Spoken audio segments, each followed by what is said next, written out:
Hello, everybody. This is Damon Friedman, and this is the Force for Good Show podcast. And today's topic is titled Masks. So, this is an interesting one. Actually, the whole concept, when it came kind of center stage to kind of socialize this whole mask thing, it actually started off with one of our fundraising events. But a fundraising event, and it was held here in Tampa, Florida, and we call it the Tampa Social. This year's theme, Masquerade. We all gathered together to raise funds to combat the suicide epidemic among the veteran community. As many of you know, it's a major problem. Over 20 veterans take their lives every single day.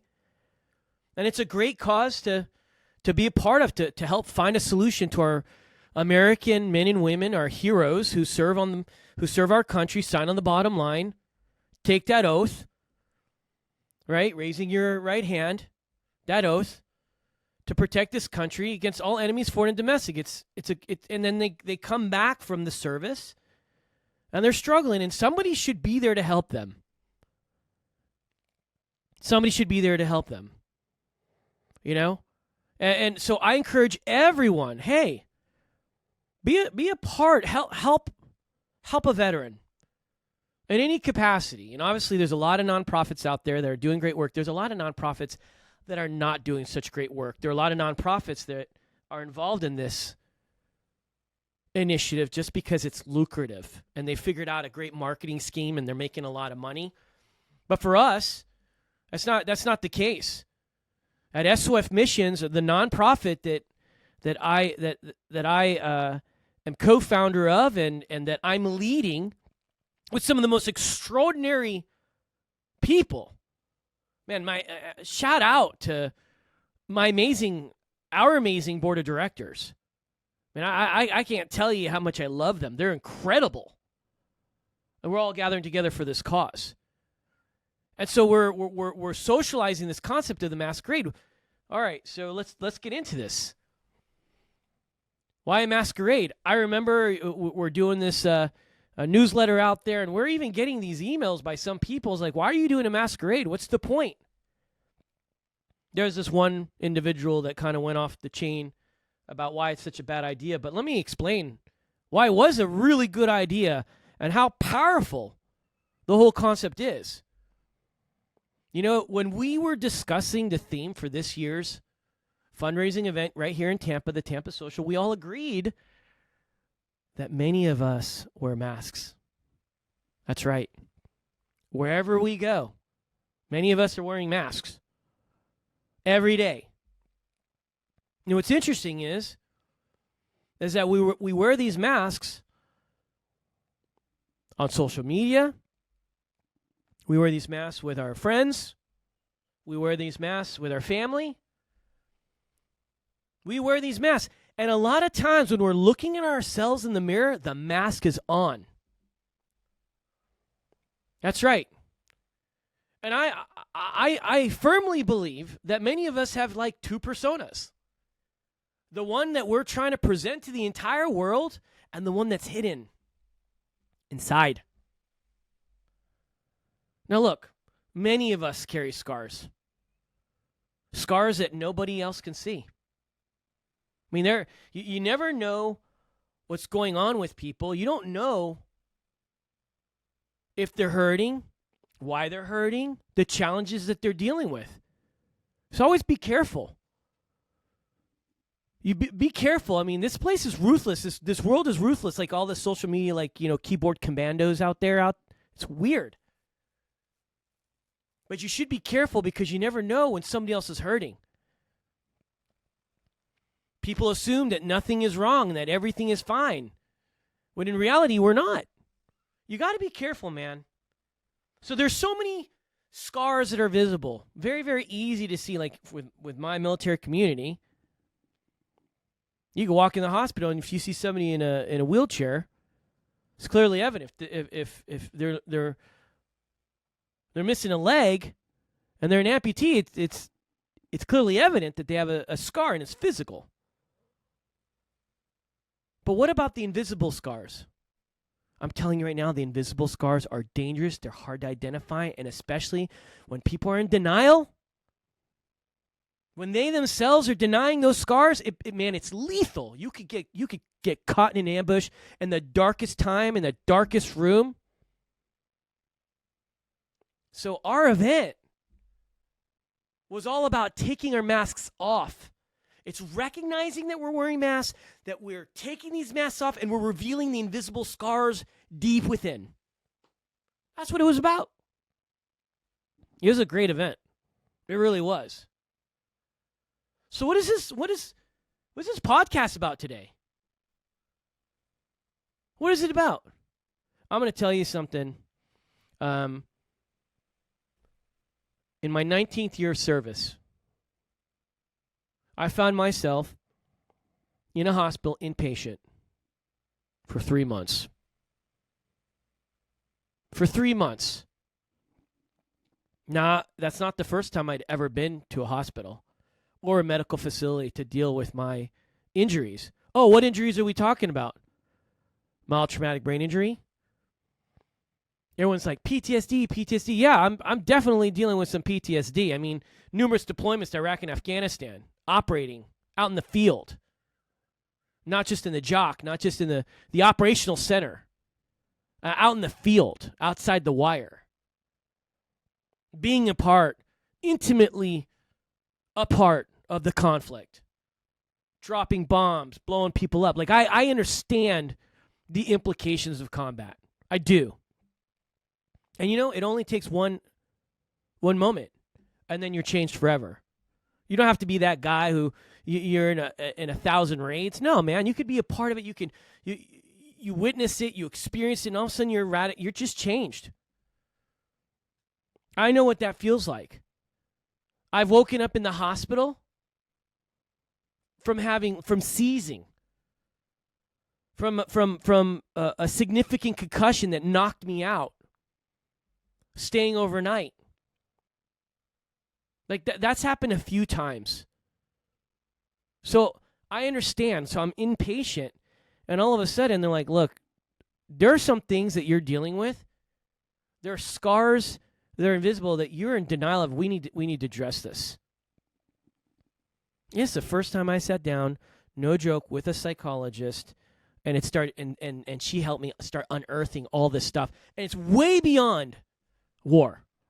Like things that were just coming out of nowhere, things that I'd never even remembered that I must have buried from my adolescent years, from things that happened with my biological father, things that happened in, boys camp, things that happened in school. I'm talking about right now.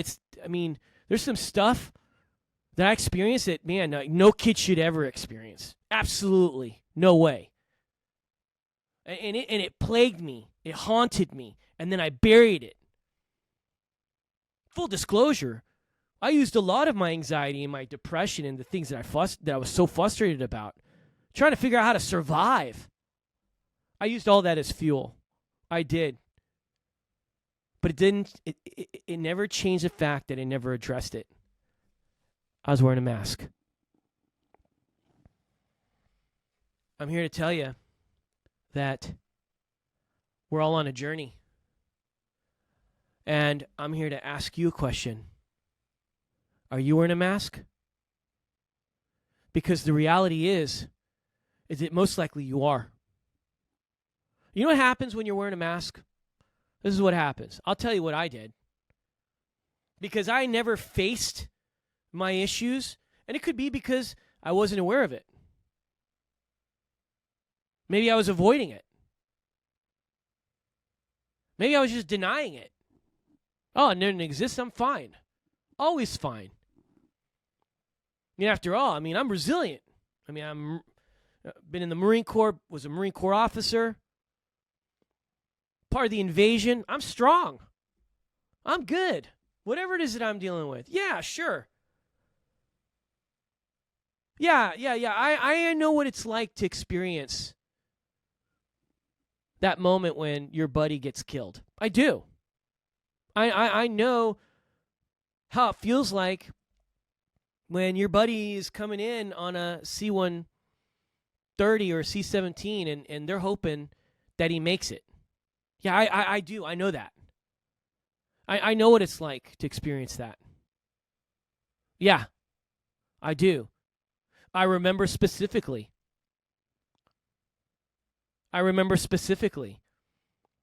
One of my operators, I love him. He's such a good dude. He helped me. He trained me, helped me get qualified to become a joint terminal attack controller. I love him. He's in a big armored truck, 500-pound improvised explosive device from the enemy, blows his vehicle to like smithereens. I'm watching this on TV. We call it Kill TV. I'm not promoting. That's what they call it overseas. And I'm the mission commander in Afghanistan at the time, specifically for this mission. He comes out, and we thought he was dead. Here's the guy that trained me. This dude's bad to the bone. Excellent operator. And for like a handful of minutes, we thought he was dead. Enemies, it was a big ambush. The enemy was all over. It was in, to the east, to the west, like all over, man. Special force teams are just sitting there, just trying to gun their way out. They need their JTAC. They need their combat controller to get back up on the net, calling some fire down. And we're thinking he's dead, man. He's so dead. And then all of a sudden, he just jumps on the net, and he's all garbled. You could tell he's just so disoriented. After all, you would be disoriented, too, if a 500-pound bomb exploded on your armored truck. He's just decimated. He's sitting there, nose bleeding. He's trying to control the air power. He's an American hero. Many people just sit down and go, all right, I'm either dead or I'm gonna die, or I just feel like dying, and I'm just done.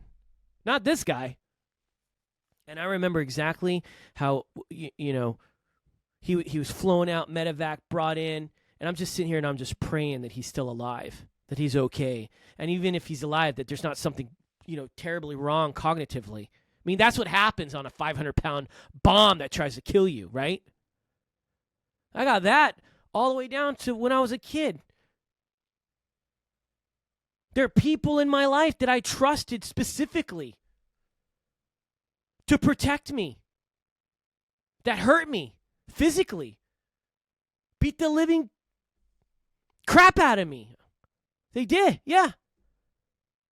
A fist in the face, somebody that I trusted. I'm just a kid.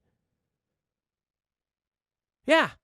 You have teachers in LA that tells you that you're a loser, you'll never amount to anything. You think that that's an emotional scar? You think you're going to feel a little insecure? You think you're going to feel confident when you're in a home where somebody who's a parent that's supposed to be taking care of you hurts you and hits you, beats on your mom? You don't know what's going on. I got all sorts of stuff happening, man. I mean, that's just the beginning. The therapist is like, you got to address this, man. You got to address this. It's victims of circumstance. There's a lot of scars happening right now. So all of a sudden it's unearthing. And I'm going to tell you right now, like I was in a whirlwind. I was like Maverick. That's right. Top Gun, baby. I'm in a tailspin. I don't even know what's going on. You know what I realized? I realized that I hid so much. I buried so much. And I mean, I haven't even scratched the surface of stuff. I mean, I haven't even scratched the surface. I'm here to tell you something, friends. It's time that we face these issues. Because you can't be the best version of yourself. You can't be the best version for your family, for your friends, for your job, for your community, unless you face them. I'm telling you. And you begin this journey of healing. I myself have struggled with an abusive upbringing.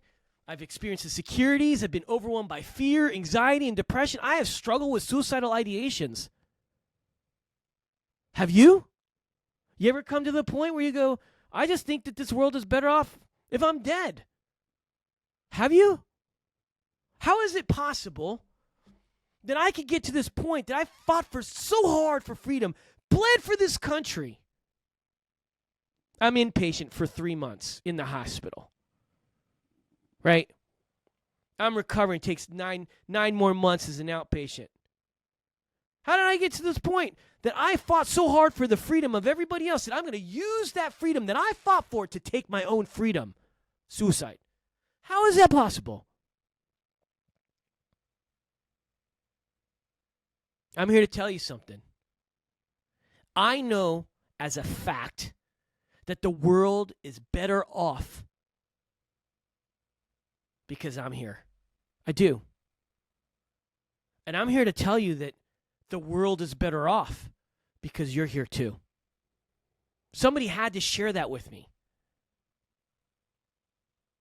All of us are in it together, man. We really are.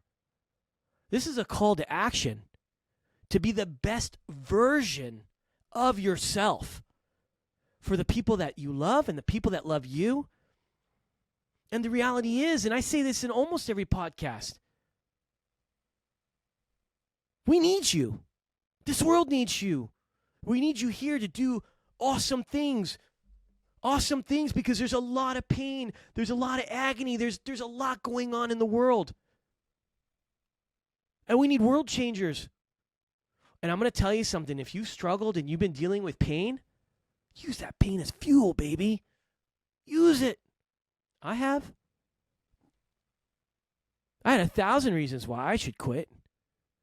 I did. Being born and raised in downtown LA, struggled, man, big time as a kid.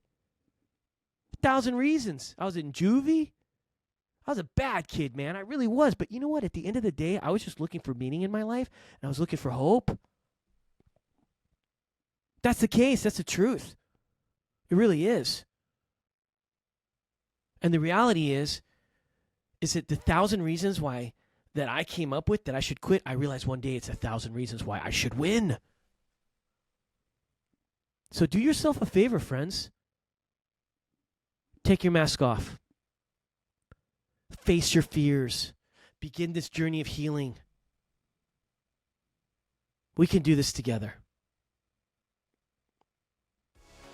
My name is Damon Friedman, and this is the Force for Good Show podcast. Godspeed.